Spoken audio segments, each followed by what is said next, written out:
A paz do Senhor Jesus, estamos iniciando mais uma aula de profecia e de escatologia bíblica no seu lar. E eu quero mais uma vez agradecer por sua audiência, a você que é aluno dessa aula de profecia, deste curso de escatologia, a você que acompanha a nossa programação pela TV ou pela internet. O sincero desejo do nosso coração é que não só os instantes finais, mas toda a programação da Rede Brasil esteja sendo uma bênção para a sua vida. Que Deus te abençoe. Que as bênçãos do Senhor Jesus continuem sendo derramadas sobre a sua vida, sobre a sua família. Seja muito bem-vindo aos instantes finais. Se você está acompanhando diariamente o nosso programa, você sabe que nós estamos estudando sobre a atualidade da mensagem dos profetas maiores, este tema maravilhoso, onde estamos estudando estes 5 livros denominados de profetas maiores. Lembre-se que são 4 profetas, mas são 5 livros. Nos programas anteriores, nós já estudamos as profecias do livro de Isaías, estudamos também as profecias do livro de Jeremias e, recentemente, estamos estudando, a partir de hoje, vamos dar início ao estudo do livro das Lamentações de Jeremias, porque Jeremias escreveu 2 livros, o livro do profeta Jeremias e o livro das Lamentações. E apesar do livro das Lamentações ser um livro curto, com apenas 5 capítulos, e apesar de possuir um estilo poético, mas é interessante observar que ele encontra-se entre os livros denominados de profetas maiores por causa do seu autor. Vamos trazer algumas informações introdutórias acerca desse livro, Primeiro, nós vamos relembrar o significado do nome de Jeremias, que significa o Senhor estabelece. O tema do livro das Lamentações é tristeza presente e esperança futura. Olha, glória a Deus. Só pelo tema do livro já dá para a gente trazer uma mensagem, uma aplicação. Professor, qual é o tema do livro das Lamentações? Tristeza presente e esperança futura. Eu diria que essa é uma realidade de muitos telespectadores que estão nos assistindo, Estão vivenciando, quem sabe, um momento de tristeza, de pesar no coração, mas é importante ter no coração essa esperança futura. Esse livro foi escrito por volta de 586 ou 585 a.C., após a destruição de Jerusalém, depois que o povo judeu foi levado para a Babilônia, e os destinatários originais é o Reino do Sul, o povo de Judá e de Jerusalém. Vamos ler a introdução da nossa aula. Hoje nós traremos algumas informações introdutórias acerca do livro das Lamentações de Jeremias. E nós dizemos na introdução que neste livro, Jeremias escreveu uma série de 5 lamentações com o objetivo de expressar sua intensa tristeza e dor por causa da trágica devastação de Jerusalém. A mágoa do profeta jorra como a de um enlutado no sepultamento de um ente querido ou de um amigo íntimo. Nas Lamentações, Jeremias reconhece que a tragédia que sobreveio sobre Judá era a manifestação do juízo divino devido à rebeldia da nação contra Jeová. Isso está muito claro no capítulo 1 e o versículo de número 12 do livro das Lamentações. Se você estiver com a sua Bíblia, você pode ler capítulo 1, versículo 12, que diz: Não vos comove isso a todos vós que passais pelo caminho? Atendei e vede se a dor como a minha, que veio sobre mim, com que me entristeceu o Senhor no dia do furor da sua ira.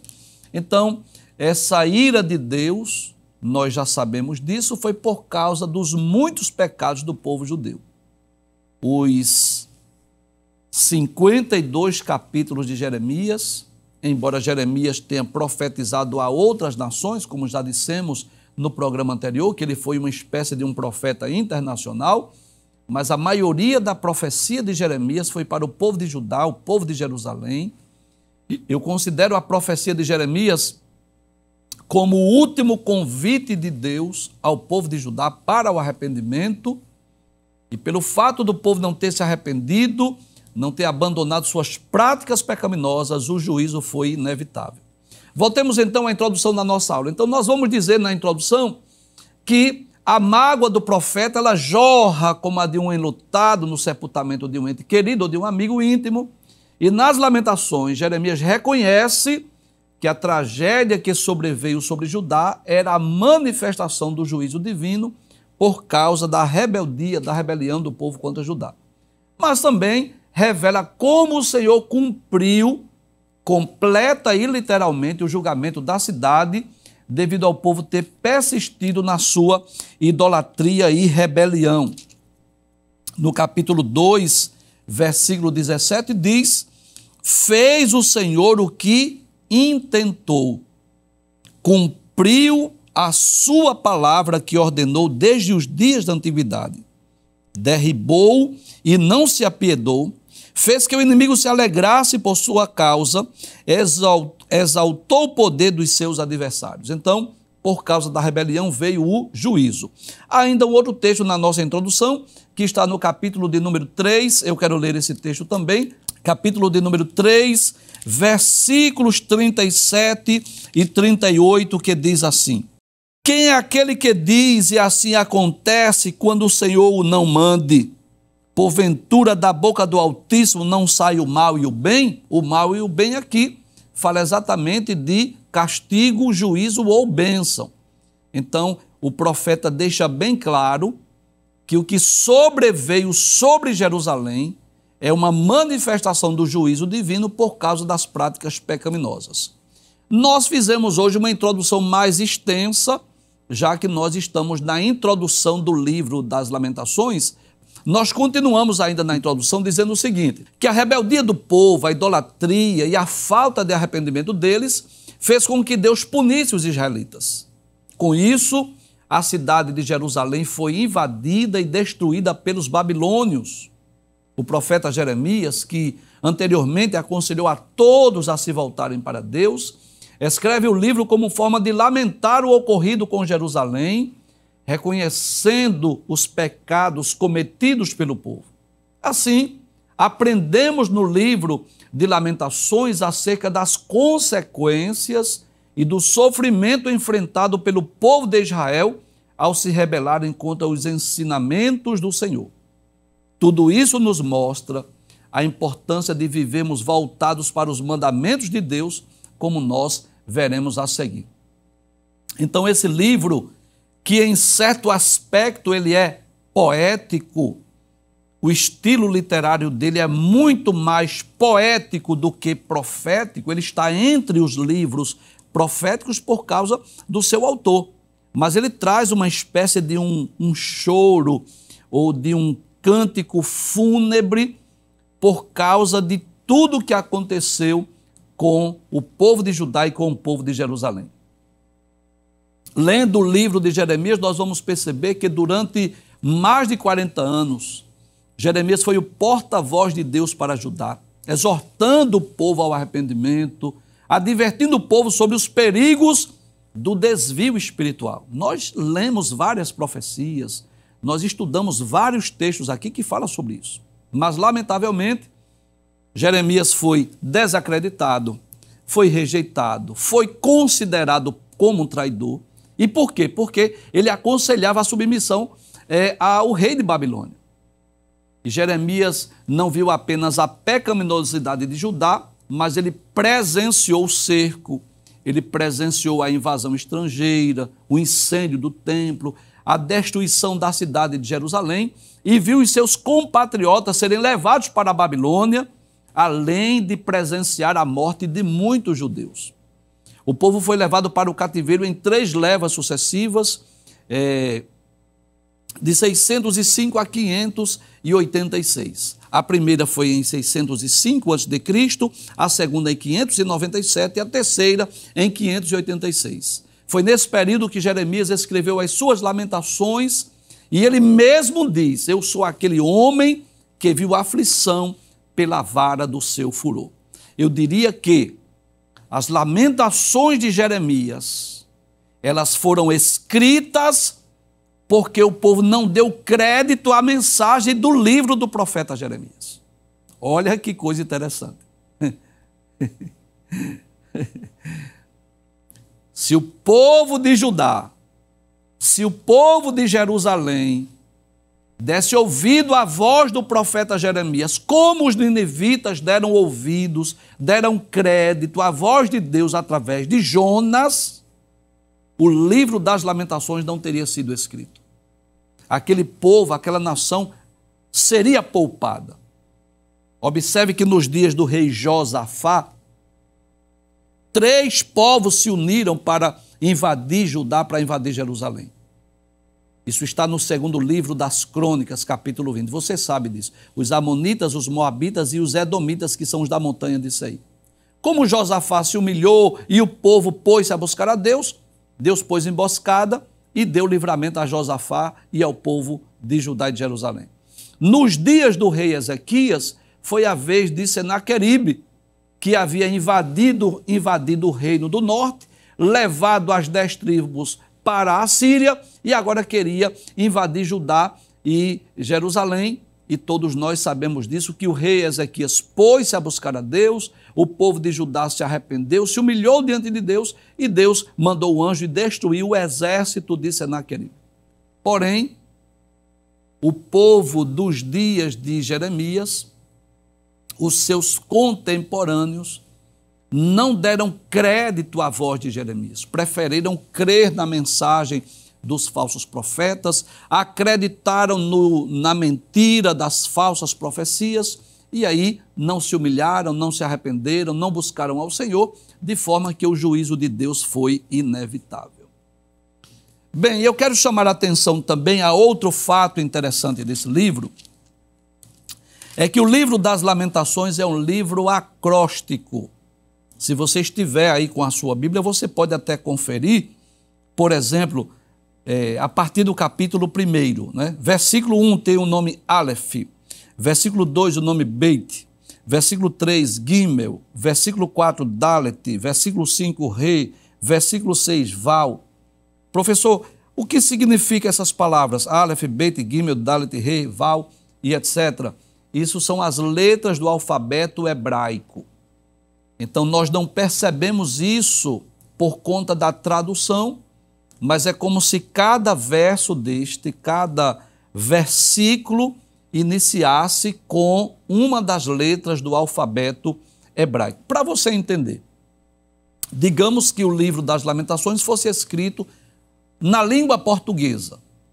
Então seria mais ou menos assim, o versículo 1 começa com a letra A, versículo 2 com a letra B, versículo 3 com a letra C, versículo 4 com a letra D e assim sucessivamente. Então, este livro ele é acróstico porque cada verso ou versículo inicia com uma letra do alfabeto hebraico. Nós não vamos ler hoje todo o capítulo 1, nós vamos ler apenas os versículos 1 a 8, leremos o versículo de número 18 e depois eu ainda vou ler o capítulo 2, versículo 17. Não vou me deter muito no comentário. Eu vou ler até de uma forma mais rápida, porque eu gostaria hoje de enumerar 7 lições que nós aprendemos no livro das Lamentações. Eu quero chamar a atenção dessas 7 lições e por essa razão eu não vou me deter muito nos textos, mas vamos ler apenas alguns versículos do capítulo 1. Vamos ler Lamentações, capítulo 1, versículo 1 diz assim: como jaz solitária a cidade outrora populosa. Professor, que cidade é essa? Jerusalém. Como ela era antes, populosa, povoada, muitos judeus. E agora, como está? Solitária. Por quê? Os judeus foram levados para a Babilônia. Muitos foram mortos e outros levados para a Babilônia. Aí o profeta vai comparar a cidade de Jerusalém como uma viúva que perdeu seu marido. Diz assim: tornou-se como viúva, a que foi grande entre as nações. Sim, é claro, Jerusalém foi uma das cidades mais conhecidas do mundo, principalmente durante o reinado de Davi e durante o reinado de Salomão. Por quê, professor? Porque durante o reinado de Davi foi um período de muitas conquistas e durante o reinado de Salomão, que Salomão foi um grande administrador, ele fez muitos acordos comerciais e muitas nações ouviram falar de Jerusalém, do povo judeu. Você lembra-se da rainha de Sabá, que foi para Jerusalém ouvir a sabedoria de Salomão? Sim. Então Jerusalém tornou-se, desde os tempos de Davi, desde os tempos de Salomão, uma das cidades mais conhecidas do mundo, uma cidade populosa, povoada, uma cidade onde estava o templo de Jerusalém. Mas agora, nos dias de Jeremias, nos dias em que o rei da Babilônia, Nabucodonosor, invadiu Jerusalém, ela agora estava comparada a uma viúva. No capítulo 1, versículo 1, diz ainda: princesa entre as províncias, ficou sujeita a trabalhos forçados. Olha, qual é a ideia que temos de uma princesa? A princesa é a filha de um rei, a filha de uma rainha. Não é assim? Que se veste muito bem, que mora num palácio. Então, como é que Deus, através de Jeremias, compara Jerusalém outrora? Ela era como uma princesa, filha de rei, não é assim? Protegida, guardada, mas agora estava sujeita a serviços forçados. Veja o que é que Jeremias vai dizer: princesa entre as províncias, ou seja, outrora, né? E agora? Ficou sujeita a trabalhos forçados, porque agora os judeus levados para a Babilônia ficaram agora trabalhando em serviços, trabalhos forçados, trabalhos braçais. Versículo de número 2, Jeremias continua dizendo assim: chora amargamente de noite e as lágrimas lhe correm pelo rosto. Quem é que está chorando? É claro, de uma forma figurada, Jerusalém, mas falando do povo judeu, chorando de dia e de noite. Entre todos os seus amantes, não tem quem a console. Professor, quem são esses amantes? Os deuses que outrora eram adorados pelos judeus. Você sabe disso. Nós diversas vezes aqui falamos sobre isso, sobre a idolatria, o paganismo. Nós dissemos aqui que o povo de Judá, de Jerusalém, adorou aos Baals, aos Astarotes, aos deuses dos cananeus, entregaram os seus próprios filhos a Moloque. Nós já dissemos aqui que o relacionamento entre Deus e o povo de Judá, ou a nação de Israel, é comparado a um casamento. De uma forma simbólica, quem é Deus? É o esposo de Israel. Quem é Israel? A esposa de Jeová. E esse pecado de paganismo, de idolatria, esse politeísmo, esse culto a vários deuses, era considerado, era conhecido como um adultério espiritual, como uma prostituição espiritual. Nós vimos aqui em vários programas, nós falamos sobre isso. E agora que o povo de Judá estava em Babilônia, agora que o povo de Judá estava em miséria, em desprezo, agora seus amantes não puderam socorrer. Deixa eu ler mais uma vez. Aí diz assim: entre todos os seus amantes não tem quem a console. Agora os Baalins, Astarote não podiam lhe consolar. Todos os seus amigos a traíram, tornaram-se seus inimigos. Então esses amigos aí são nações estrangeiras, né? Como os edomitas, por exemplo, que até se aproveitaram para tirar proveito daquela invasão estrangeira e tornaram-se seus inimigos. Veja o que diz o versículo de número 3. Isso é um cântico fúnebre, né? Jeremias escrevendo com uma tristeza profunda no seu coração. Deixa eu dizer algo aqui que eu considero importante. Porque o desejo de Jeremias era que o povo ouvisse a sua palavra, é que o povo desse crédito à sua profecia, é que o povo se arrependesse dos seus pecados, se convertesse dos seus maus caminhos. Apesar de Jeremias ter sido esbofeteado, preso, lançado na cisterna, desprezado pelo povo, ameaçado de morte, mesmo assim, Jeremias amava o povo judeu. Jeremias é aquele profeta que assemelha-se muito à pessoa de Cristo. O sentimento de Jeremias não era aquele de ódio pelo povo. Eu acho bom, muito bem, está vendo? Olha, eu disse, vocês não deram crédito, eu acho pouco. Não era esse o sentimento de Jeremias. Ele estava lamentando, escrevendo esse livro das Lamentações, chorando, lamentando, como uma espécie de um cântico fúnebre, lamentando o que estava ocorrendo com o povo de Judá, com o povo de Jerusalém. No versículo 3, ele diz assim: Judá foi levado ao exílio, lá em Babilônia, né? Afligido e sob grande servidão. Foram levados como escravos. E agora onde estão? Agora habitam entre as nações, sem encontrar descanso, naquelas estradas empoeiradas, sendo levados cativos. Todos os seus perseguidores o apanharam nas suas angústias. Porque muitos perderam seus familiares, mulheres ficaram viúvas, crianças ficaram órfãs. Muitos viram, por exemplo, seus pais, seus esposos serem assassinados e foram levados.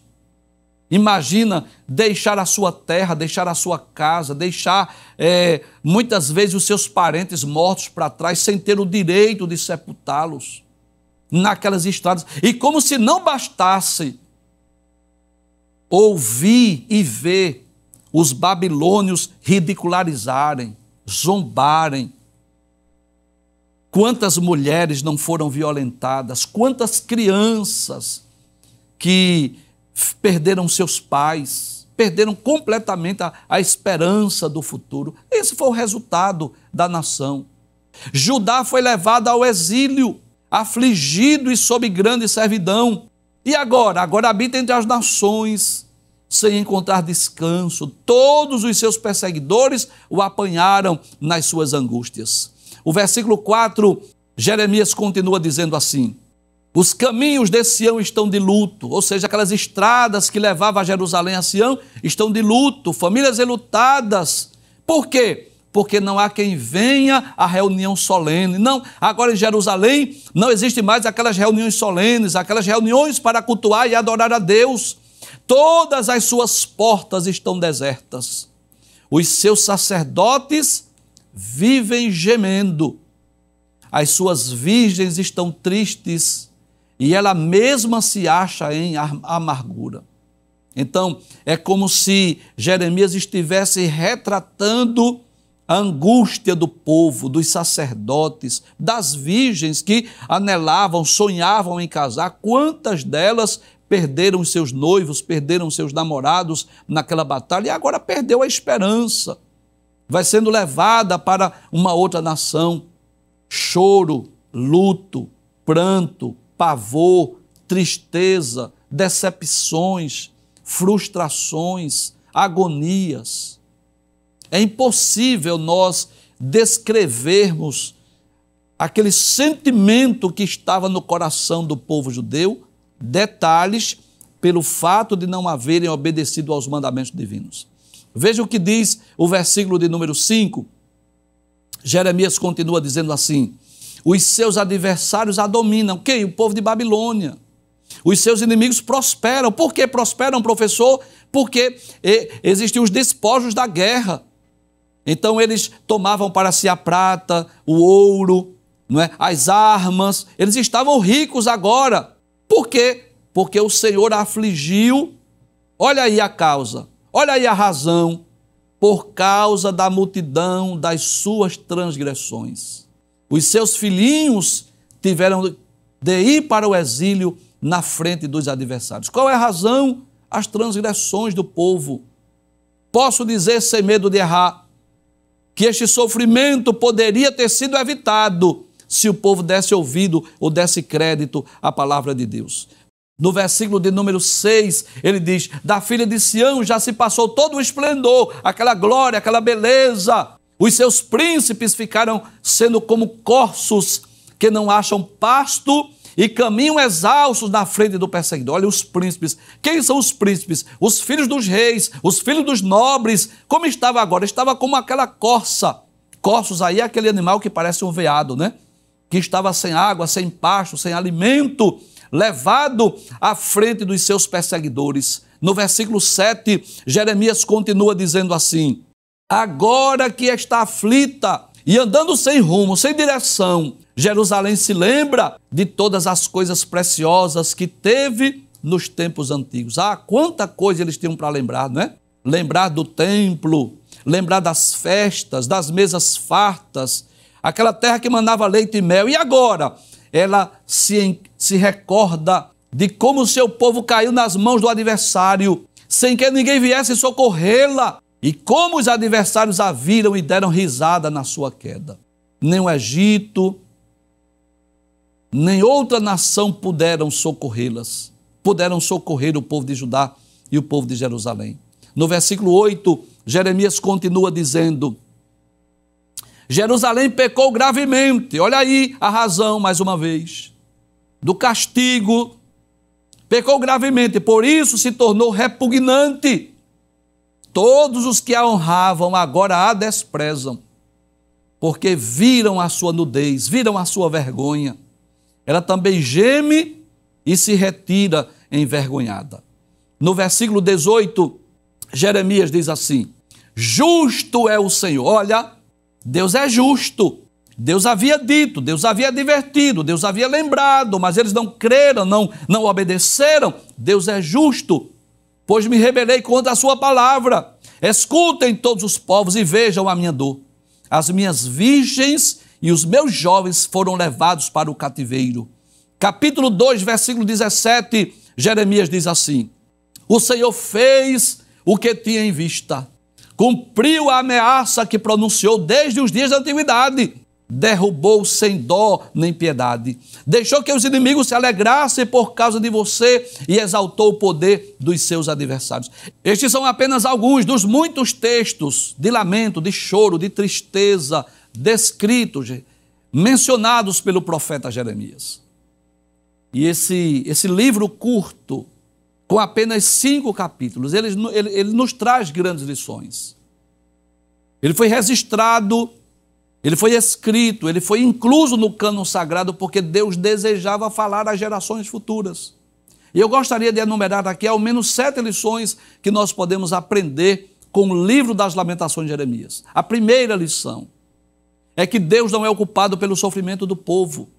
Deus poderia ter livrado, Deus poderia ter dado livramentos, mas não deu. Em suas lamentações, Jeremias atribui ao povo a culpa pela destruição que lhe sobreveio, não é? Como o povo não se arrependeu de seus pecados, como o povo não abandonou os seus pecados, não se arrependeram das suas iniquidades, veio sobre eles o juízo como um castigo divino, né? Então, era o livro que Jeremias não queria ter escrito.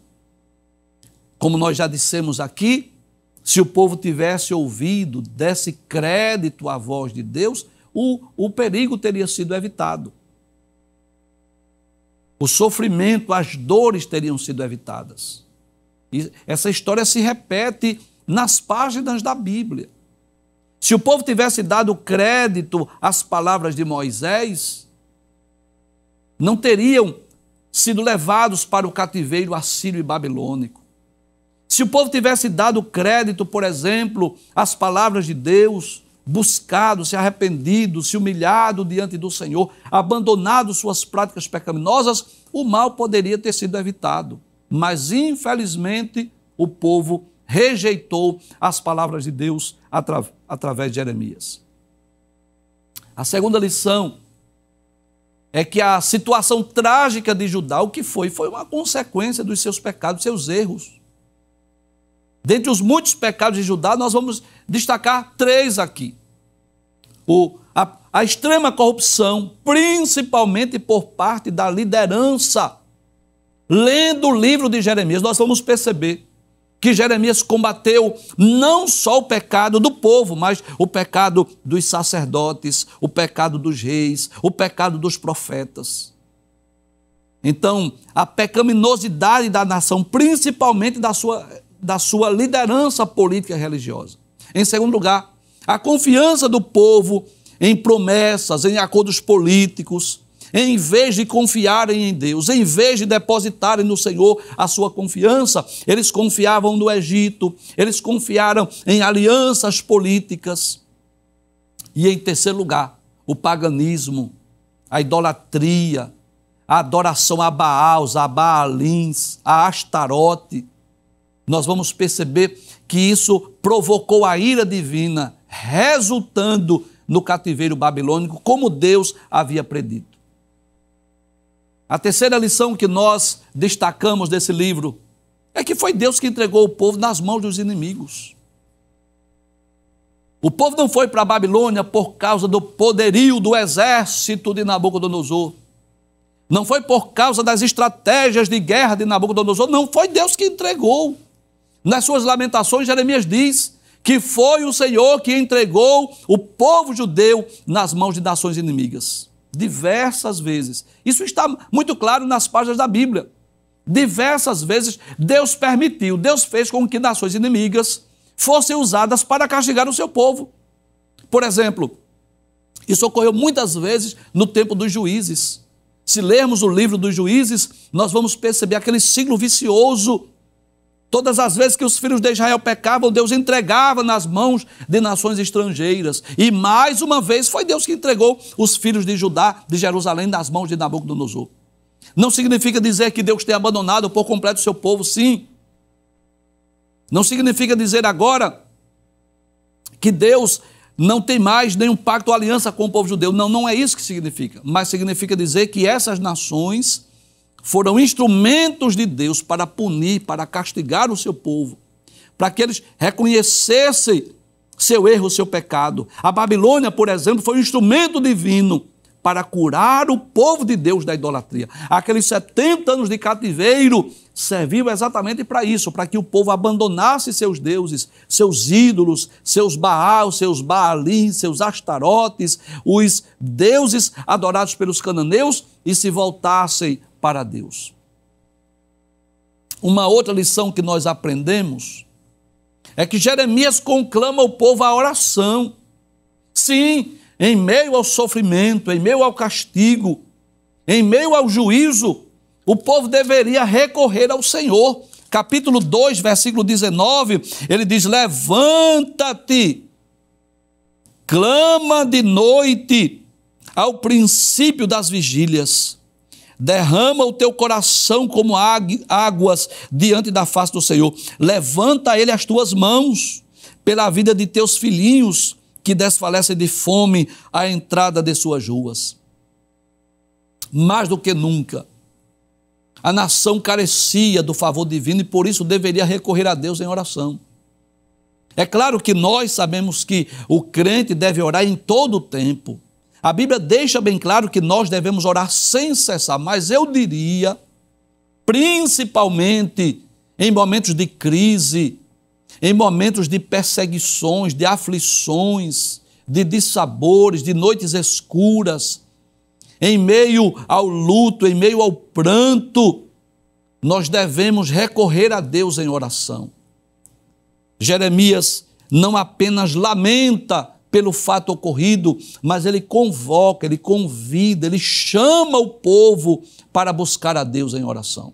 Torno a dizer, não significa dizer que nós devemos orar apenas quando estivermos sendo afligidos ou castigados. Claro que não, devemos orar em todo o tempo, mas eu diria principalmente nas noites escuras, nos momentos de pranto, de choro, de pavor, de lágrima, de desespero, nós temos ainda um recurso, que é o recurso da oração. A quinta lição que eu quero destacar desse livro das Lamentações de Jeremias é que o povo deveria queixar-se dos seus próprios pecados. A nação deveria reconhecer que Deus não era culpado por todo aquele sofrimento e cada um deveria queixar-se dos seus próprios pecados. Em Lamentações 3:39 ele diz isso. De que se queixa, pois, o homem vivente? Ele diz, queixe-se cada um dos seus próprios pecados. Em vez de atribuir o pecado a A, B, a fulano, a ciclano, a beltrano, em vez de culparem os reis, os profetas, os sacerdotes, não, cada um culpe-se, queixe-se a Deus dos seus próprios pecados. Enquanto uns estavam culpando o profeta, o sacerdote, ou o rei, estavam ou até culpando o próprio Deus, porque é isso que acontece. O povo peca, o povo desobedece, o povo transgride. Aí quando Deus manda o castigo, aí eles vão culpar a Deus, como se Deus fosse o culpado. Muitos costumam culpar ao Senhor pelos males que sobrevêm, né? Mas Jeremias diz que cada um deve queixar-se dos seus próprios pecados. Cada um reconhecer o seu erro, reconhecer o seu pecado. Eu acho muito bonito quando no capítulo 9, por exemplo, do livro de Daniel, quando Daniel está falando acerca desse mesmo período de sofrimento, do exílio, do cativeiro, ele não diz assim, o povo de Judá pecou. Ele não diz assim, os reis de Judá pecaram. Ele diz assim, nós pecamos, nós transgredimos. O próprio Daniel, apesar de ser um homem justo, temente a Deus, ele se coloca também no lugar do povo e reconhece também os seus pecados. A sexta lição é que Jeremias convida o povo a voltar-se para o Senhor. Jeremias convida o povo a fazer uma análise e voltar-se para Deus. Capítulo de número 3, versículos de número 39 e 40, ele diz, de que se queixa, pois o homem vivente, queixe-se cada um dos seus pecados, esquadrinhemos os nossos caminhos, experimentemo-los e voltemos para o Senhor. Olha que convite maravilhoso. Jeremias convida o povo a reconhecer o seu erro, convida o povo a voltar-se para Deus, convida o povo a orar a Deus. Então, depois, esses dois textos aqui, versículos 39 e 40 do capítulo 3, depois de reconhecer a sua pecaminosidade, o que é que o povo deveria fazer? Firmar o seu coração no propósito de buscar ao Senhor. Então, a nossa confiança está no Senhor, devemos buscar a Deus, buscá-lo de todo o coração. Em meio ao choro, ao pranto, ao lamento, ao desespero, à angústia, à aflição, o que é que eu faço? Buscar ao Senhor. Vamos buscar a Deus. Reconhecer o pecado e vamos buscar ao Senhor. E para concluir, a sétima lição é que em meio ao caos, em meio à dor, em meio ao sofrimento, o povo de Judá e o povo de Jerusalém deve ter esperança no Senhor. Inclusive, esse é o tema do próximo programa. No próximo programa nós vamos estudar sobre a esperança na lamentação. O profeta transmite também uma mensagem de fé, uma mensagem de ânimo, uma mensagem de esperança para o povo de Judá, para o povo de Jerusalém. Como quem diz assim, nem tudo está perdido. Ele relembra que nós devemos recorrer às misericórdias do Senhor, porque as suas misericórdias, elas não têm fim. Isso nos traz grandes lições. Nós podemos aprender que em meio à dor, em meio ao sofrimento, em meio às tristezas que nós vivenciamos no mundo, quer seja como uma consequência do pecado, ou uma provação, ou por causa das situações, as tribulações que nos sobrevêm, independente de ser necessariamente uma provação ou uma tribulação, ou uma consequência do pecado, mas nós devemos depositar a nossa confiança no Senhor. Com certeza, o livro das Lamentações de Jeremias, que é um livro às vezes que as pessoas não gostam de ler, por ser um livro tão trágico, que fala tanto de dor, de tristeza e de sofrimento, mas esse livro nos traz grandes lições e nos ensina o que devemos fazer e a quem devemos recorrer quando estamos sendo afligidos.